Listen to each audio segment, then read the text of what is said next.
Malapit nang dumating ang araw ng main round ng Shaman Fight. Alam nila na kapag nagsimula na ito, maaaring hindi na sila makabalik sa normal na buhay. Kaya bago umalis, nagpaalam si Yo sa mga lugar at taong nakasanayan niya. Habang naghahanda sila, nagpaalam din ang ibang kaibigan nila. Si Pirika ay gumawa ng maliit na kahoy na ukit para kay Horo-Horo bilang alaala.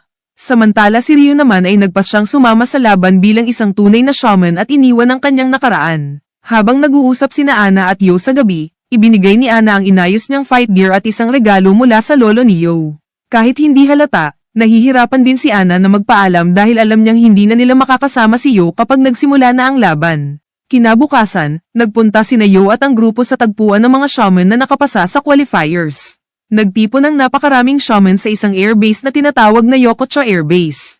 Doon muli nilang nakita si Ren. Kahit nagkita sila bilang magkakaibigan, malinaw na darating ang araw na kailangan nilang maglaban. Habang nag-uusap sila, may isang taong biglang lumapit sa kanila. Siya ay isang batang lalaki na may kakaibang presensya. Ipinakilala niya ang sarili bilang si Hao, at sinabi niyang siya ang magiging susunod na Shaman King. Mabilis niyang ipinakita ang kanyang lakas. Sa isang iglap lamang, natalo niya si Ren at halos walang kahirap-hirap na kinontrol ang sitwasyon. Ipinakita rin niya ang napakalaking oversoul na nagpapakita kung gaano kalaki ang kanyang mana. Bago siya umalis, direkta niyang kinausap si Yo.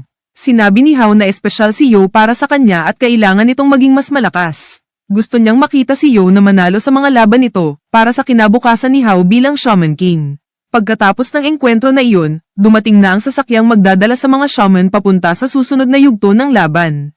Ito ay isang espesyal na sasakyang ginawa ng Patch Tribe na tinatawag na Patch Jumbo. Ang eroplano na ito ay isang oversoul na ginawa gamit ang kapangyarihan ng Patch Officiants. Dinala nito ang lahat ng mga shaman patungong Amerika kung saan matatagpuan ang Patch Village, ang lugar kung saan gaganapin ang tunay na laban ng Shaman Fight. Habang nasa ere ang eroplano, biglang nagkaroon ng anunsyo. Ang unang pagsubok ng main round ay magsisimula na agad. Kailangan ng lahat ng shaman na makarating sa Patch Village sa loob ng 3 buwan.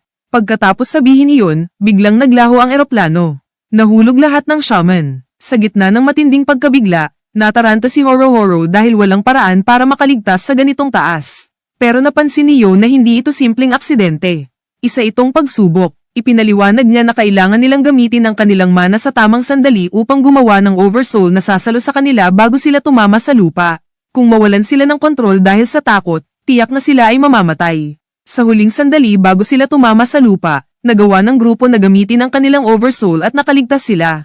Pagkatapos, nagsimula silang maglakbay upang hanapin ang Patch Village. Napadpad sila sa isang bayan ng Yantafe.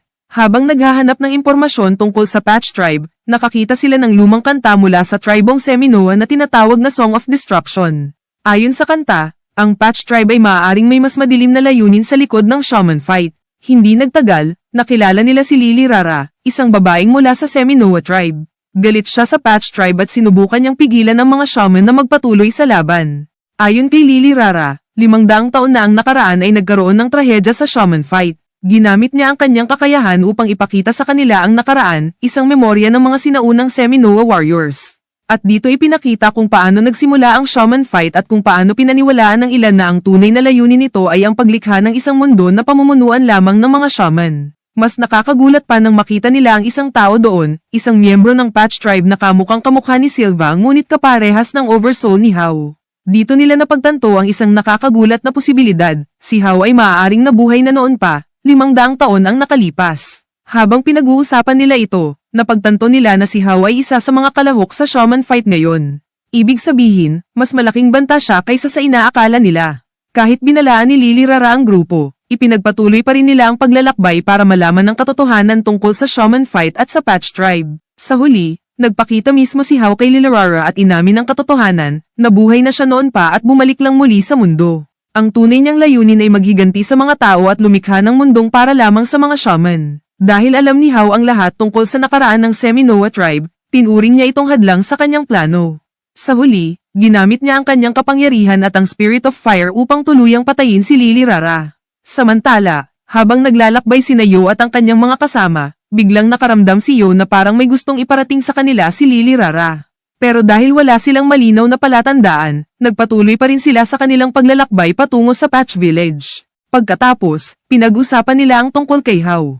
Nagtataka sila kung bakit hinahayaan ng Patch Tribe na sumali si Hao sa Shaman Fight kahit alam nila ang nangyari 500 taon na ang nakalipas. Para kay Yo, may isang bagay siyang sigurado, kailangan nilang pigilan ang plano ni Hao na lumikha ng isang mundo na para lamang sa mga shaman. Upang mas maayos ang kanilang paglalakbay, nagpa siya ang grupo na magtalaga ng leader. Sa huli, si Yo ang pinili nilang mamuno dahil siya ang may kakayahang panatilihing kalmado ang lahat kahit sa gitna ng problema. Habang pinag-aaralan nila ang mapa na ibinigay ni Lily Rara, nalaman nila na ang susunod nilang pupuntahan ay ang bayan ng Deringu malapit sa Lucky Mountains. Ayon sa lumang tala, iyon ang lugar kung saan dating matatagpuan ang Patch Village 500 taon na ang nakalipas. Habang naghahanda silang umalis, may isang bagong shaman na lumapit sa kanila. Nagpakilala siya bilang si Lizard Diethel, isang kalahok mula sa Britanya. Ang kanyang spirit ally ay isang fairy na nagngangalang Morphin, at ang kanyang pangarap ay maging pinakamahusay na detective sa mundo.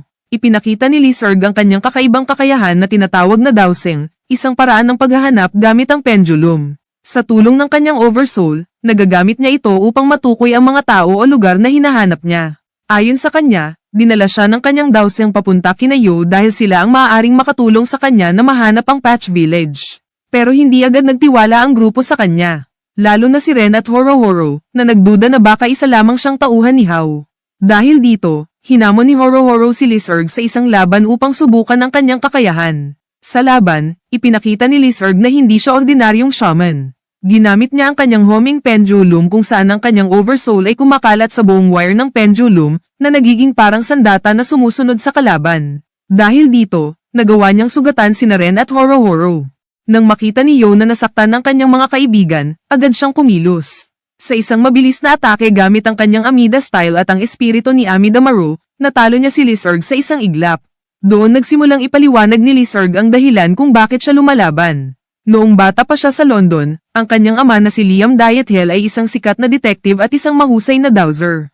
Siya ang idolo ni Lizard at nagturo sa kanya ng lahat tungkol sa dowsing. Pangarap ni Lizard na maging katulad ng kanyang ama. Pero isang araw, nang umuwi siya sa bahay, nakita niya ang kanyang mga magulang na pinatay ng isang misteryosong lalaki.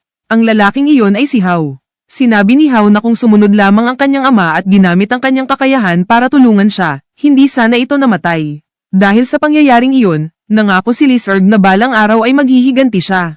Dahil sa kanyang galit, hinanap niya ang Patch Village upang makahanap ng mga kakampi na makakatulong sa kanya laban kay Hao. Pero nang matalo siya ni Yo, napagtanto niya ang isang mahalagang bagay. Dahil sa sobrang pagnanais niyang maghiganti, naging makasarili siya at nawalan ng pakialam sa ibang tao. Kahit ganoon, tinanggap siya ng grupo ni Yo. Sinabi nila na pareho lang naman ang kanilang layunin, ang pigilan si Hao. Kaya sa huli, sumama siya sa kanilang paglalakbay. Habang nagpapahinga ang grupo, nag-usap sina Yo at Amida Maru tungkol sa nangyari. Para kay Yo, naniniwala pa rin siya na walang taong nakakakita ng espiritu na tunay na masama. Kahit si Hao, sigurado siyang may dahilan kung bakit siya naging ganoon. Sa kabilang banda, may ibang pangyayari na nagaganap.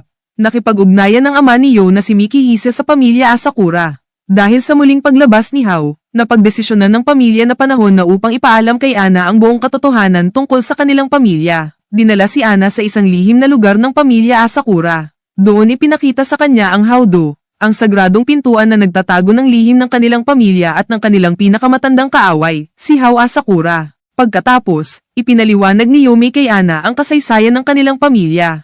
Mahigit 1,000 taon na ang nakalipas, ang makapangyarihang Onmyoji na si Hao Asakura ay naging henyo sa paggamit ng Onmyodo, mga teknik tulad ng panghuhula, mahika, at pagkontrol sa mga espiritu. Dahil sa kanyang kapangyarihan, sumikat ang pamilya Asakura sa buong bansa. Pero kalaunan, nagbago ang layunin ni Hao. Ninais niyang lipulin ang sangkatauhan at lumikha ng mundong para lamang sa mga shaman. Pinagsama-sama ng mga Asakura ang kanilang lakas para talunin siya noon. Pero bago tuluyang mawala, ginamit ni Hao ang isang makapangyarihang teknik para kontrolin ang sarili niya at paulit-ulit na mabuhay. Layunin niya na bumalik sa mundo hanggang sa maging Shaman King. Dahil dito, naging tungkulin ng pamilya Asakura sa loob ng 1,000 taon na pigilan si Hao. At ngayon, ang responsibilidad na iyon ay nakatakdang mapunta kay Yo. Upang matulungan siya, binuksan ni Yomei ang isang selyadong aklat na tinatawag na Ultra Senji Ryaketsu na naglalaman ng mga teknik at mahika ni Hao. Pero kasabay ng pagbukas nito ay nagising ang dalawang malalakas na Shikigami ni Hao, si Zenki at Goki. Muntik na nilang mapatay ang lahat, pero nagawang pigilan ni Ana ang dalawang espiritu gamit ang kanyang kapangyarihan bilang itako at ang kwintas na may 108 beads. Pagkatapos nito, ipinagkatiwala ni Yomei kay Ana ang aklat upang dalhin kay Yo para matutunan nito ang mga teknik na kailangan niya laban kay Hao. Samantala sa Amerika, patuloy ang paglalakbay ni Yo papunta sa Patch Village. Habang nasa bundok na puno ng niebe, nasiyahan si Horo sa pag-snowboard kasama ang espiritu niyang si Kororo. Sinabi niya na mauna na sila Yo at susunod na lang siya. Sa gitna ng kanyang saya ay bigla siyang nahulog sa isang bangin at nawalan ng malay. Nagising siya sa isang cabin matapos iligtas ng isang park ranger na nagngangalang Bluebell Block. Sa kabilang banda, habang patuloy na naglalakbay sila Yo ay sinabi ni Ren na baka may nangyari na kay Horo dahil 3 araw na ang nakalipas ngunit hindi pa din ito nakasunod sa kanila. Pero sabi ni Yo na huwag mag-alala dahil sigurado siyang maayos lang si Horo. Habang nagpapagaling siya, ikinwento ni Bluebell ang tungkol sa isang oso na pinangalan ng Apollo. Noong bata pa ang oso, pinatay ng mga mangangaso ang kanyang ina at inalagaan ito ng ama ni Bluebell na isang ranger. Pero dahil sa sugat at sa galit nito sa mga tao, naging mapanganib si Apollo. Habang pinag-uusapan nila ito, napagtanto ni Horo ang problema. Dahil nasanay si Apollo sa presensya ng tao, hindi na siya ganap na nababagay sa mundo ng mga oso, pero hindi rin siya ligtas sa mundo ng mga tao.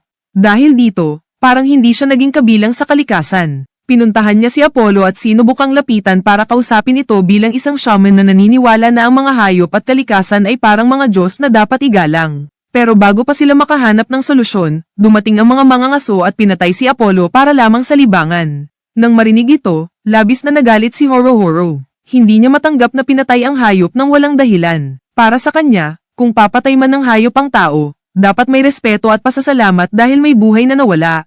Dahil dito, ginamit ni Horo ang kanyang kapangyarihan. Pinagsama niya ang kapangyarihan ni Kororo sa kanyang snowboard gamit ang Oversoul, at ginamit ito upang labanan ang mga mangangaso. Hindi niya sila pinatay, pero ipinakita niya ang kanyang galit at pinilit silang harapin ang ginawa nila. Sa huli, napagtanto ni Horo na kahit hindi niya mababago ang nangyari kay Apollo, maaari pa rin siyang lumaban para sa kalikasan. Para sa kanya, ang pangarap niyang magkaroon ng isang malaking bukirin ng Fuki plants, isang lugar kung saan walang pwedeng sumira sa kalikasan, ay patuloy niyang ipaglalaban habang nagpapatuloy ang kanilang paglalakbay sa shaman fight.